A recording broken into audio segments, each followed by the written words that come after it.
স্থলবন্দর দিয়ে ভারতে পণ্য রপ্তানি কার্যক্রম বন্ধ হয়ে যাওয়ার পর কমতে শুরু করেছে রাজস্ব। সমস্যা সমাধানে সরকারের উচ্চ পর্যায়ের হস্তক্ষেপের দিকে তাকিয়ে বন্দর ব্যবহারকারী। সব স্থলবন্দর দিয়ে বাংলাদেশ থেকে পোশাকের পাশাপাশি ফল, প্লাস্টিক, প্রক্রিয়াজাত খাবার, তুলা, ফার্নিচার আমদানিতে নিষেধাজ্ঞা দিয়েছে ভারত, যার প্রভাব এরই মধ্যে বন্দরগুলোতে পড়তে শুরু করেছে। ব্রাহ্মণবাড়িয়া, চাঁপাইনবাবগঞ্জ, যশোর ও বাংলাবান্ধায় রপ্তানি কার্যক্রমে দেখা দিয়েছে কিছুটা ভাটা। রোববার সোনা মসজিদ স্থলবন্দর দিয়ে 12 ট্রাক পাটজাত পণ্য রপ্তানি হলেও ফেরত এসেছে 2 ট্রাক গার্মেন্টস পণ্য। আর বেনাপোলে আটকা পড়া ট্রাকগুলো ব্যবসায়ীরা অন্য পথে নেয়ার কাজ শুরু করেছেন। ভারতীয় নিষেধাজ্ঞার ফলে আগে যেতে প্রায় গাড়ির সংখ্যা অর্ধেকে নেমে আসছে। যদি এক্সপোর্টটা বন্ধ হয়ে যায় তাহলে আমাদের যারা বন্ধু ড্রাইভার আছে, এখানে ড্রাইভারটার সংগঠন আছে, সংগঠনের খুব একটা নাজেহাল অবস্থা হয়ে যাবে। আখাউড়া স্থলবন্দর দিয়ে নিষেধাজ্ঞার আওতায় থাকা পণ্যগুলো সবচেয়ে বেশি ভারতে যেত। সব পণ্য ভারতে না গেলেও 44 টন হিমায়িত মাছ, 135 টন ভোজ্য তেল ও 19 টন পাট রশি রপ্তানি হয়েছে। সব মিলিয়ে প্রতিদিন অন্তত 40 লাখ টাকা রপ্তানি আয় কমতে পারে এ পথে। এখন এটাতে 10 নামাতে আমাদের বিরাট ক্ষতির সম্মুখীন হতে হচ্ছে। ডেইলি 10 গাড়ি 20 গাড়ি মাল যায়, এখন বন্ধ। যেহেতু বাংলাদেশও ক্ষতিগ্রস্ত, আমরা ক্ষতিগ্রস্ত। পরিস্থিতি সামাল দিতে সরকারের উচ্চ পর্যায়ের দিকে তাকিয়ে বন্দর ব্যবহারকারী ও বাণিজ্য যুদ্ধই শুরু হয়েছে বাংলাদেশের। আপনি জানেন যে দুদেশের কূটনৈতিক টানাপোড়েনের মধ্যেই হঠাৎ করেই ভারত বাণিজ্য নিষেধাজ্ঞা দেয়। এর আগে কিন্তু বাংলাদেশ সুতা আমদানি করবে না, এটা জানিয়ে দিয়েছিল ভারত থেকে। তারপরেই গত 9 এপ্রিল বাংলাদেশ যে ট্রান্সশিপমেন্ট সুবিধা দিয়েছিল ভারতকে, সেই ট্রান্সশিপমেন্ট সুবিধা ভারত বাতিল করে। তো সব মিলিয়ে এর মধ্যেই বিভিন্ন বন্দরেই তার প্রভাব পড়েছে। এবং এই যে বিষয়টা এখনো পর্যন্ত ভারত যে বাণিজ্য নিষেধাজ্ঞা দিয়েছে, আপনি জানেন যে ভারতের উত্তর পূর্বাঞ্চলীয় যে রাজ্যগুলো আছে, বিশেষ করে আসাম, মেঘালয়, মিজোরাম, সেই রাজ্যগুলোতে 11টি বন্দর রয়েছে। সেই রাজ্যগুলোর সাথে বাংলাদেশের সাথে সেই বন্দরগুলোতে প্রভাব বেশি পড়েছে। আর এর পাশাপাশি এই পশ্চিমবঙ্গের সাথে যে বন্দরগুলো আছে, যেমন বেনাপোল, ভোমরা, সোনা মসজিদ, বাংলাবান্ধা, বুড়িমারি, এই বন্দরগুলোতে সামান্য কিছু প্রভাব পড়েছে। আপনি জানেন যে বাংলাদেশ এই বন্দরগুলো দিয়ে ভারতে প্লাস্টিক সামগ্রী, বিশেষ করে বাংলাদেশের যে প্রাণ কোম্পানি, সেই প্রাণের প্লাস্টিক সামগ্রী, চিপস, তারপরে জুস, এইগুলো বেশি রপ্তানি করে ভারতে। সেই পণ্যগুলো কিন্তু ভারত নিষেধাজ্ঞা দিয়েছে।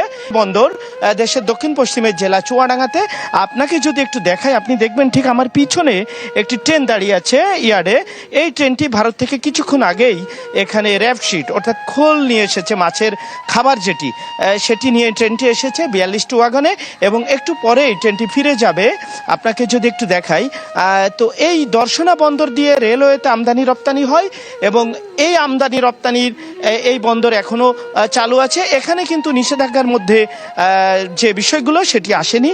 তবে ব্যবসায়ীদের সাথে আমি কথা বলেছি, ব্যবসায়ীরা বলছেন যে ভারত বাংলাদেশের সাথে সবচেয়ে বেশি বাণিজ্য করে, এবং যে রপ্তানি বাণিজ্য, আমদানি বাণিজ্য যেটি আছে, সেটি ভারতই বেশি লোকসান হবে। কারণ একটা বিষয় যে তারা বলছেন, ব্যবসায়ীরা বলছেন যে ভারত বিক্রেতার, বাংলাদেশ ক্রেতা।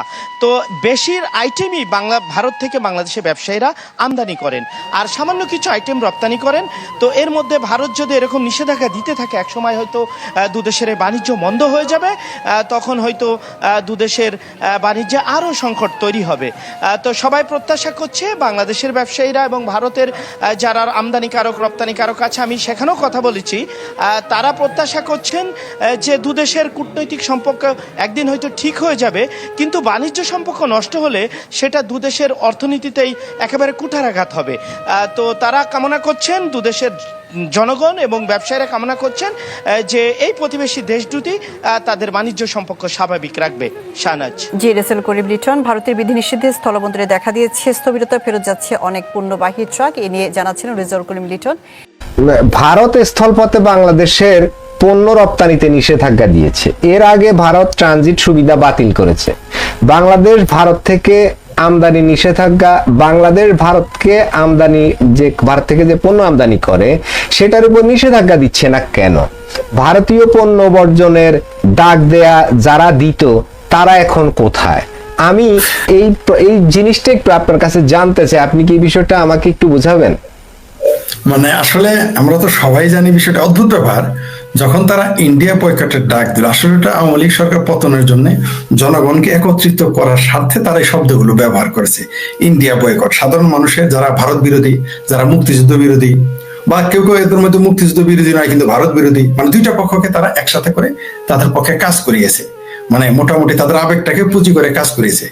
ইন্ডিয়ার আমদানি রপ্তানি ছাড়া, ভারতের আমদানি রপ্তানি ছাড়া বাংলাদেশের অর্থনীতি মুখ উপরে পড়বে, এটা একটা শিশু বোঝে। যে অর্থ যারা জোর করে বা আমাদের আঞ্চলিক ভাষা যদি খাওয়ারামি করে, তেরামি করে বলে, সেটা আলাদা বিষয়, কিন্তু রিয়েলিটি মানে বাস্তবতা কিন্তু আলাদা জিনিস।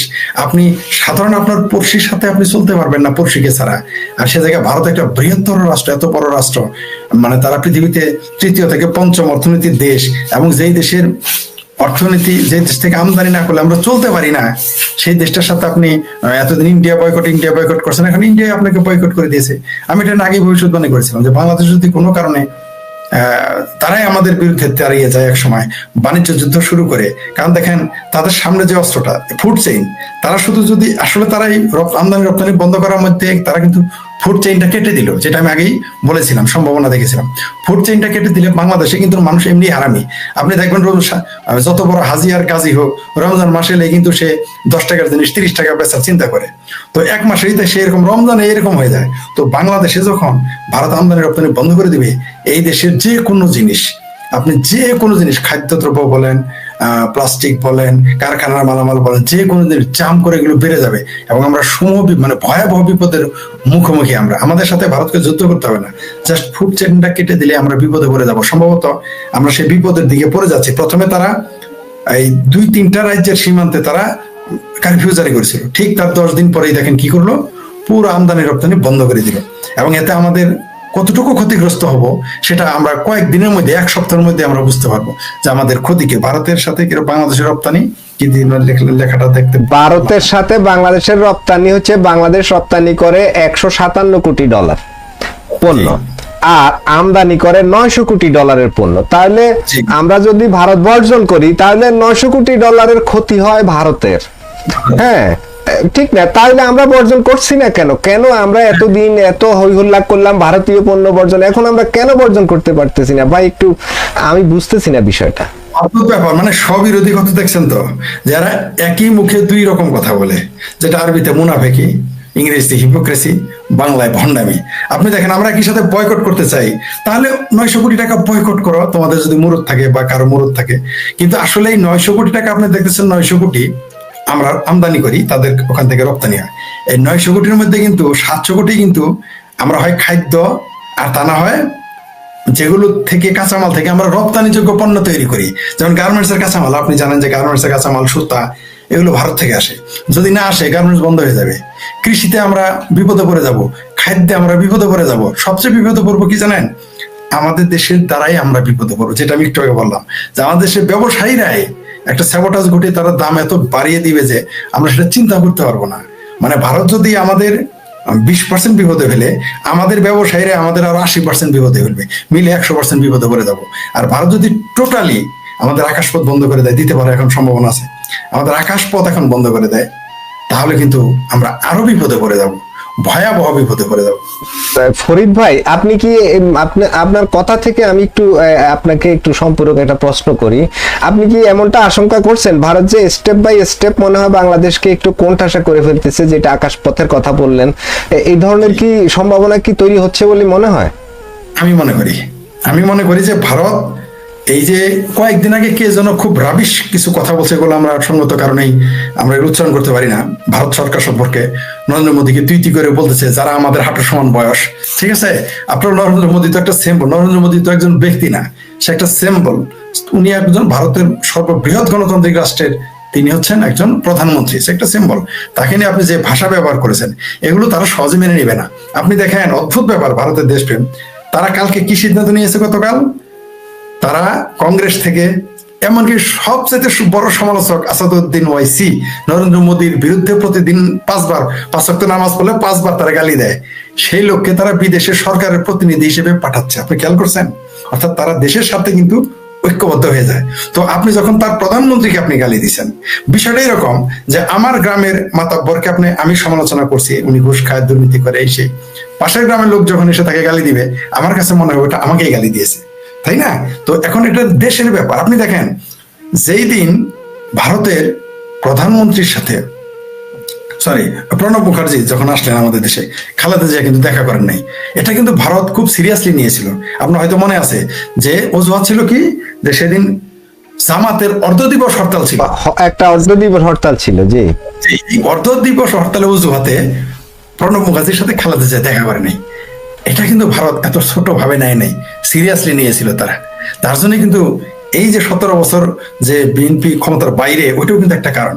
আর সে জায়গায় ওই আমার হাঁটুর বয়সের, আপনার হাঁটুর বয়সের ছেলেরা নরেন্দ্র মোদীকে গালি দিচ্ছে, ভারতের জনগণ এবং সরকার কেউ এটা ভালোভাবে নিবে না। সুতরাং এই যে আজকে দেখলেন তারা আমদানি রপ্তানি বন্ধ করে দিল, কালকে দেখবেন কারফিউ জারি করবে রাত্রে, এরপরে দেখবেন কি করে। আমি ভবিষ্যৎবাণী করি কিছু, ভবিষ্যৎবাণী না, এটা আমার মানে অনুমান। আমরা তো আর ভবিষ্যৎ বক্তা না, আমরা তো আর জ্যোতিষ না, তাই না? আমরা আলোচক, আমাদের ভুল হতে পারে, আমরা তো বলবো না যে এগুলি সত্য।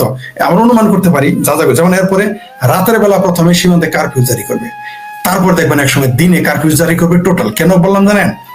কারণ এটা অপ্রিয় হলেও সত্য, আমাদের জন্য এটা লজ্জাস্কর ব্যাপার। তবু বলি, বাংলাদেশের অন্তত 5-7% মানুষ ভারতের চোরাকারবির উপর নির্ভরশীল। তারা কিন্তু আমাদের এয়ার টাইট দিয়ে আসতে আসে, অর্থাৎ বাণিজ্য কিন্তু বড়। আপনি দেখেন পাকিস্তানের বিরুদ্ধে কিন্তু তারা এই কয়দিন আগে যে একটা অলিখিত যুদ্ধ হলো 2-3 দিনের, তারা কিন্তু তার আগে একটা গুলিও নষ্ট করে নাই। তারা পাকিস্তানকে কি করেছে, অর্থনৈতিক ভাবে দেখেন আপনি আইসোলেটেড করে দিয়েছে, তাদের পঙ্গু বানিয়ে দিয়েছে, তাদের ভিখারি বানিয়ে দিয়েছে।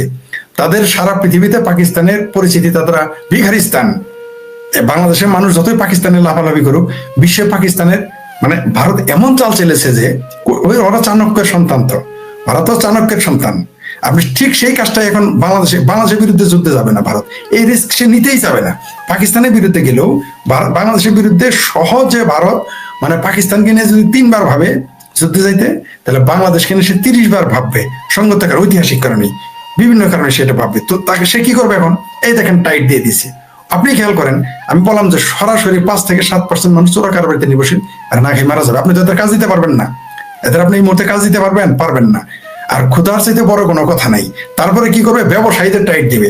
এই যে আমদানি রপ্তানি করে প্রথমে কি করলো, আমাদের বিজনেসকে সে একটা হিট করলো, এবং এই হিটে কিন্তু কিনা ভালো হিট করছে। এবং দেখেন একদিনের ব্যবধানে কি শেয়ার বাজার নেমে যাবে, আন্তর্জাতিকভাবে আমাদের গুরুত্ব কমে যাবে।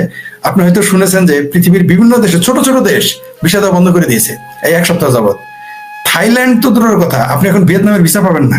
শ্রীলঙ্কায় আগে পোর্ট এন্ট্রি ছিল, 100 জন যদি এখন পাঠান, 20 জন যাইতে পারবে, 80 জন বাংলাদেশ থেকে ফেরত দেয়, আর 50 জন শ্রীলঙ্কা থেকে ফেরত দেয়। এরকম বিভিন্ন দেশে, ছোটখাটো দেশগুলি ভিসা দেওয়া, মালদ্বীপে তো আপনাকে ঢুকতেই দিবেন এখন। তো এগুলো প্রভাব পড়বে। তারপরে কি করবে? আকাশপথ বন্ধ, আমি বলে দিই, আকাশপথ বন্ধ করবে, সীমান্তে দিনে, তারপর রাতে, প্রথমে রাতে, পরের দিনে সিল মেরে দিবে। দিলে বাংলাদেশকে এয়ার টাইট করবে, বাংলাদেশের বাণিজ্যকে একবারে কলাপস করে দিবে। আপনি লড়তে চড়তে পারবো না আমরা আর কি, সোজা হিসাব।